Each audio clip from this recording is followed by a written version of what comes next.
За өдрийн мэнд. Үндэсний аюулгүй байдлын үзэл баримтлал төр чинь мэдээллийн аюулгүй байдлын талаар заалтууд байгаа. Тэгэхээр кибер аюулгүй байдлын үндэсний зөвлөл чинь кибер аюулгүй байдлаа хариуцдаг юм уу? Мэдээллийн аюулгүй байдлаа хариуцдаг юм уу? Энэ хоёр чинь бас манай хууль эрх зүйн тогтоомжууд дээр ойлгомжгүй орцсон байгаа. Өөрөөр хэлбэл information security буюу мэдээллийн аюулгүй байдал, cyber security буюу кибер аюулгүй байдал гэдэг тусдаа хоёр ойлголт шүү дээ. Тэгэхээр мэдээллийн аюулгүй байдал өнөөдөр бол дэлхийд даяар нь хурцсаж байгаа. Химэлэвийнхаа хөгжиж байна. За мета дээр гэхэд манайх Монгол улс мэдээллийн аюулгүй байдлын хуйлган улмаас 10 сая хурамч аккаунт үүссэн байна. Ерөөсөө сонгуулийн дараа 6 сая байсан бол өнөөдөр 10 сая болсон байна. Тэгэхээр энэ кибер аюулгүй байдлын зөвлөл мэдээллийн аюулгүй байдлын чиг үүрэг төсөв бий юу? Нэгдүгээрт асуулт. Хоёрдугаарт заасан журам чиг үүргэн дээр мэдээллийн аюулгүй байдал, кибер аюулгүй байдлаа ялгаж салгадаггүй. За гуравдугаарт бас түрүүн энэ кибер аюулгүй байдлын нөхцөл байдал дээр урьдчилсан дүн шинжилгээ хийгээд үзэхээр үндсэндээ энэ кибер аюулгүй байдлын үндэсний зөвлөл инновац захим хорилцооны холбооны яамны хэлтэс хоёрын чиг үүрэг давхарцсан харагдаж байгаа. Тэгээд тэр нь тодорхой үр дүн төрдөг. Манайх одоо Япон улсаас илүү өндөр олон бүтцтэй байгаа. За тэгэнгүүтээ энэ бүтэц бүрэлдэхүүн тагнуулын ерөнхий газар өөрснөө орж ирдэг. Энэ бодлого боловсруулах кибер аюулгүй байдлын үндэсний зөвлөлт чинь дэлхийн жишгээр гүйцэтгэх албан ордог түүх байхгүй шүү дээ. Тэгэхээр энэ яагаад ингэж орж ирсэн? Энэ тэгээ бас өөрөөр хэлбэл яг тэр цогтоотор гишүүний ярьж байгаа асуудлын суур болоод байгаа байхгүй. За дахиад энэ нөгөө нээлттэй хуралдаан түрүүний Женко иргшүүний гаргасан горимын саналын дагуу бид ингээд зайлшгүй хаалттай мэдээллийг хэлцэх ёстой. Түүний наан энэ төрийн бус байгууллага MNCERT-ээс бас болж байгаа нөхцөл байдлын талаар бие даасан тусдаа мэдээллийг бас сонсох хүсэлтэй байна. За баярлалаа. За андагшны асуултанд хариулъя. Зол 2 дарга 4 номер. За андагшны асуултанд хариулъя. За манай кибер аюулгүй байдлын зөвлөл, ажлын алба болон манай алдлага зөрчилдөд тэмцэх төвүүд дээр бол мэдээллийн аюулгүй байдлын агуулгыг бол огт авч үзэхгүй байгаа. Бид цэвэр кибер аюулгүй байдлын асуудлыг ярьж байгаа. Мэдээллийн аюулгүй байдал гэдэг асуудал маань нэлээд өргөн агуулгатай. Тэр misinformation, disinformation гэдэг олон янзын агуулга байж байгаа учраас энэ чиглэлээр бол бид огт орж ажиллах байгаа.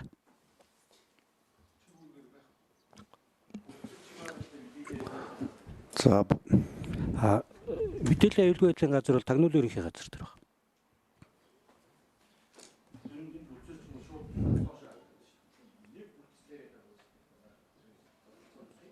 Бусад асуултууд нь уснаа. Бусад асуултууд нь хээр болох зол 2 дарга. Чиг үүргийн давхцал хэд нүсэр байгаа гэдгээд. За 4 номер.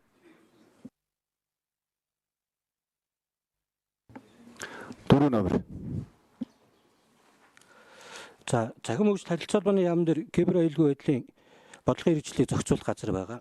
Энэ газар нь бол ер нь салбар дундын зохицуултыг зохион байгуулах хэдэн бодлогын чиглэлээр засгийн газрын байгууллагуудад дэмжлэг үзүүлэх юм чиглэлээс гадна эрсдэл аудитын үнэлгээ хийх байгууллагуудад эрх бүхий байгууллагуудыг бүртгэж авах тэнд гэрчхээжүүлэх гэсэн ийм агуулгуудыг явуулдаг. Мөн үндэсний хэмжээний стратеги боловсруулахад засгийн газрын бүтцийн хувьд бол санал оруулах ийм чиг үүрэгтэй байгууллага байгаа.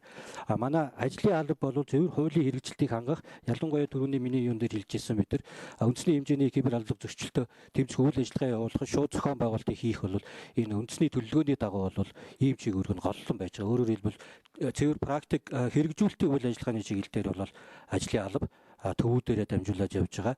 Яамны газар бол бодлогын хэмжээнд үйл ажиллагаа явуулдаг гэж ойлгож байна.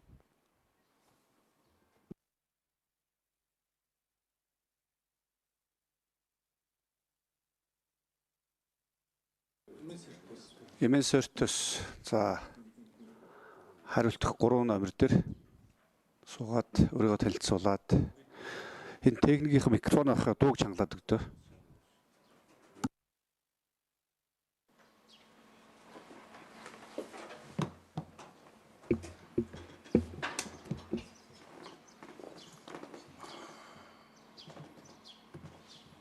Нэг. Сайн байна уу? Цахим аюулгүй байдал мэдээллийн удирдлагын төв Women's RCC байгууллагын төрийн бус байгууллагын төлөөлөл удирдах зөвлөлийн гишүүн Мэд сайхан байна. За одоогийн байгаа нөхцөл байдлыг харахад бол ITU буюу International Telecommunication Union-с гаргасан Cyber Security Index-т Монгол улс сүүлийн 4 жилийн хугацаанд 194 орноос 120 дугаар байранд жигсчихснээс 103 дугаар байранд 2024 оны байдлаар 4 жилийн дотор урагшилсан байгаа. Сүүлийн тайланд дурддагцснаар сайжруулалт хаана үүссэн байна гэдээ харахаар хууль эрх зүйн зохицуулалт бий болж байгууллага болон төрийн байгууллагуудын хувьд одоо ямар чадамжтай байгаагаа мэдэх боломжтой болсон. Бидний ингэснээр одоо бидний чадамжийн оноо илүү сайжирсан байгаа.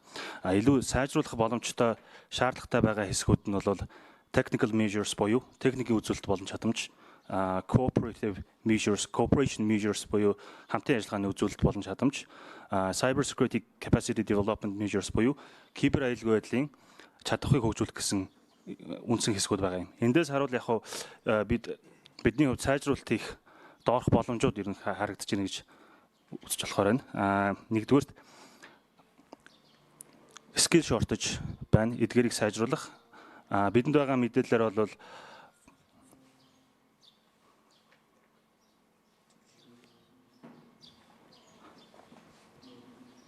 бидэнд байгаа мэдээлэлээр одоо зөвхөн өнөөдрийн хувьд би дөнгөж сая наашаа ирэхээс өмнө харахад бол нээлттэй мэдээлэл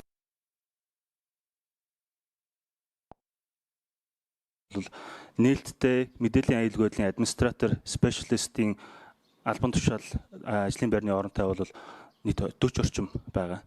Ингэхлээр яагаад вэ гэхээр 2021 онд байгуулагдсан кибер аюулгүй байдлын тухай хууль батлагдах үед байсан эрэлт хэрэгцээ бол тухайн үеийнхээс маш одоо өндөр хуваар нэмэгдсэн байгаа. Гэхдээ нөгөө талд их сургууль болон мэрэгжлийн төвүүд маань бол кибер аюулгүй байдлын мэрэгжлүүд бэлтжижсэн энэ capacity бол нэмэгдээгүй яг хэвэндээ байгаа. Яагаад тэгэхээр их сургуулиудын хувьд квотоор хязгаарлагдчих гэдэг юм уу. Тэгэхээр skill shortage гэсэн хэсэг байна. Энэ маань бол technical measures гэсэн хэсэгт бүрэн хамаарч болохоор байна. За төсвийг нэмэгдүүлснээр техникийн чадамжийг сайжруулах боломжтой байгаа. Мөн хариуцлагын хувьд хамтарч ажиллаж байгаа CERT буюу мэдээллийн аюулгүй байдлын удирдлагын төвүүдийн хариуцлагын хувьд илүү сайжруулах боломжтой. Мөн мэдээллийн ил тод байдал буюу transparency CERT төвүүдийн хоорондын уялдаа холбоог хангаж хамтран ажиллаж одоо кибер аюулгүй байдлын эрсдлийг бууруулах энэ хамтын ажиллагааг дэмжих зохицуултыг сайжруулах боломж байна гэж харж байгаа. За, Андраг шүн нэмж тодруулъя. За би өөрөө энэ кибер аюулгүй байдлын салбар мэдээлэл харилцаа албаны салбарт олон жил ажилласны үед юунд одоо энэ нээлттэй байгаа дэр нэг үг хэлэх гээд байгаа. Асуудлын гол нь бид нэр цахимжилтыг бол Монгол улсын төр засгийн газар бол маш хурцтай хийж байна.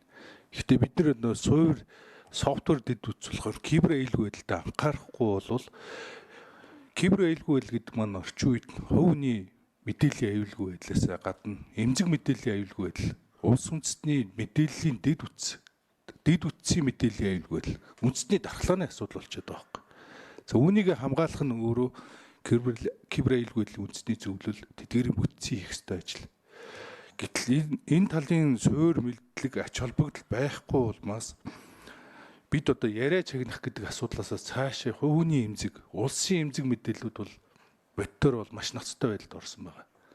Хувийн эрүүл мэндийн мэдээлэл, өвчний мэдээлэл, хаана хинтээ уулзж байгаа мэдээлэл, за тэрч байтугай зам төлөвийн мэдээлэл, бүр яаж алхахдаг, юу иддэг, уудаг бүх мэдээлэл бол ер нь бодтоор бол задарч эхэлж байгаа. За энэ өөрөө үндэстний дархлаа алдагдчихээн шинж юм байна.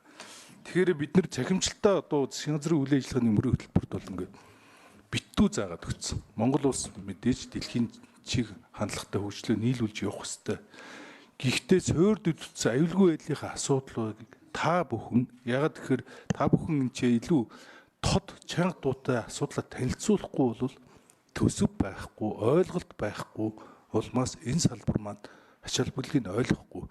Нэг өдөр бид нар одоо мэдээллийн аюулгүй байдлыг яагаад яриад байгаа юм бэ гэхээр одоо бидний далд ухамсарт нөлөөлөд үзэл бодлоо өөрчлөх хэмжээний технологийн хэмжээнд хөгжсөн байж дээ. Гэтэл өнөөдөр бид нар мэдээллийн аюулгүй байдал, кибер аюулгүй байдлаа ялахгүй сууж байгаа байхгүй. Тэгэхээр үүн дээрээ та бүхэн одоо дуу хоолойгоо чанга хүргээрэй гэж үзье. За үг хэллээ гэж ойлголоо.